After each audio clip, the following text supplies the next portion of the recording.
ქართული მედია ჯგუფის ორგანიზებით გორში ჟურნალისტებისთვის, აქტივისტებისა და მკვლევარებისთვის შექმნილი ოსინტის გზამკვლევის პრეზენტაცია გაიმართა, რომელიც მოიცავს პრაქტიკულ მაგალითებს და ქართულ რეალობაზე მორგებულ кейსებს. გზამკვლევის შედგენა მიზნად ისახავს საზოგადოებისთვის იმ ძირითადი ტექნიკების და ინსტრუმენტების გააზიარებას, რომლებიც წლებია გამოიყენება მსოფლიოს მასშტაბით დოკუმენტური გამოძიებებისა და ფაქტების დადგენის პროცესში.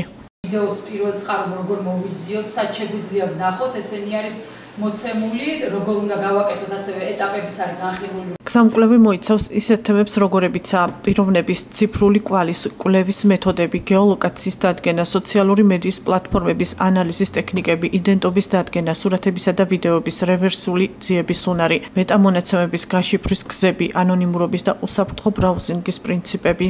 ეს არის ოსინტ ხელსაწყოებზე დაფუძნებული დოკუმენტი, რომელსაც გავუგზავნით ადგილობრივ მედია საშუალებებს. ეს იქნება მათთვის დამატებითი სახელმძღვანელო, თუ როგორ უნდა იმუშაონ ცენზურის პირობებში, თუნდაც არ მისცენ ინფორმაცია საჯარო უწყებებმა, როგორ არის შესაძლებელი, რომ ჩვენთვის ლეგალურად დამოუკიდებლად მოვიძიოთ ინტერნეტ სივრციდან ჩვენთვის საინტერესო ინფორმაცია, დავადგინოთ კავშირები, ამ ყველაფერს აკეთებს დღეს ხელოვნური ინტელექტი და გვინდა რომ ამ ჩვენი გამოცდილების გაზიარებით რეგიონში დავნერგოთ თანამედროვე ტექნოლოგიების გამოყენება როგორც მედია საშუალებებში, ისე სხვა ორგანიზაციებში, რომლებიც დაინტერესებულები არიან კვლევით. დღეს იყო გზამკვლევის პრეზენტაცია ოსინტის შესახებ და საქართველოში ქართულ ენაზე მსგავსი ინფორმაცია ფაქტურად არ არის ხელმისაწვდომი და ვფიქრობ, რომ ძალიან მნიშვნელოვანი არის განსაკუთრებით ჟურნალისტებისთვის. ღონისძიებაზე აღინიშნა, რომ დღევანდელ საქართველოში, სადაც მედია სივრცე მზარდი ზეწოლის ცენზურისა და დეზინფორმაციის ქვეშ ექცევა, ხოლო ინფორმაციის მოძიების ტრადიციული გზები ხშირად ბლოკირებულია, ოსინტი წარმოადგენს ერთ-ერთ ყველაზე მოქნილ და უსაფრთხო გამოსავალს.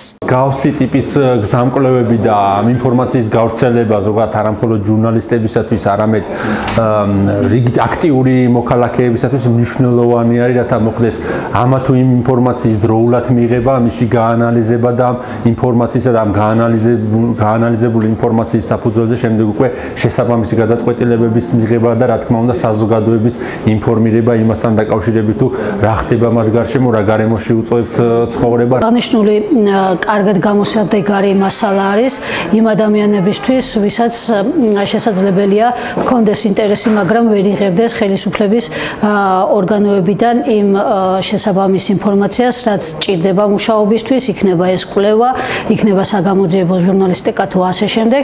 შესაბამისად, ასეთი რესურსების გამოყენება ძალიან მნიშვნელოვანი არის და აღნიშნული გზამკვლევის არსებობა ხელს უწყობს და უადვილებს საქმეს დაინტერესებულ პირებს. ტექნოლოგიების განვითარებასთან ერთად უამრავი ხელსაწყო ინსტრუმენტი, მექანიზმი იქმნება იმისთვის, რომ რაღაცა გაადვილდეს, ხო, ჟურნალისტის მუშაობა და იმ ინფორმაციის მოძიება, რომელიც განსაკუთრებით ბოლო პერიოდში შეიძლება ითქვას დახურულია მათთვის, ხო.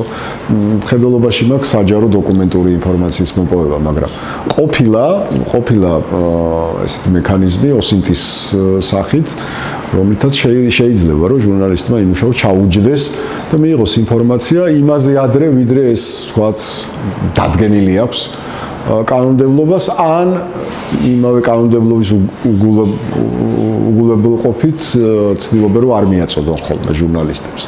შესაბამისად ეს ინსტრუმენტი გამოსაყენებელია განსაკუთრებით საგამოძიებო ჟურნალისტიკის მიმართულებით, აი კორუფციის მკვლევარებისთვის.